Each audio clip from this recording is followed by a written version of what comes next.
আল্লাহর সম্পত্তিকে রক্ষা করতে গিয়ে দেশের সম্পত্তি কেউ নষ্ট করবেন না। আগামী 26শে এপ্রিল কলকাতায় ঐতিহাসিক সমাবেশ হতে চলেছে ব্রিগেড গ্রাউন্ডে। আর সেই ব্রিগেড সমাবেশের প্রস্তুতি বৈঠক থেকে এমনই বার্তা দিলেন মুসলিম সংগঠনের সদস্যদের।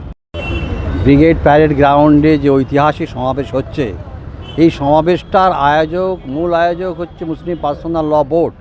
কিন্তু পশ্চিমবাংলার যত মুসলিম সংগঠন, ফুরফুরা শরীফ থেকে শুরু করে জমিয়তুল উলামা বাংলা থেকে শুরু করে সকলেই একত্রিত হয়েছে।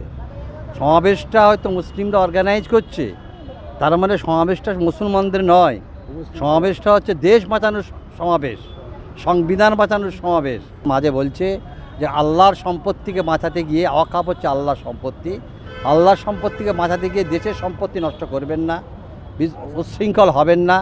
কারণ এটা হচ্ছে একটা ইসলামের বিধানের উপরে আঘাত এসেছে এবং ইসলামের বিধানটাকে আঘাত আনতে পারবে না, এটা বাবা সাহেব তার সংবিধানে লিখে গিয়েছিলেন বলে আজ বিভিন্ন ধর্মের বর্ণের সব মানুষকে আমার আহ্বান জানাতে পারছি।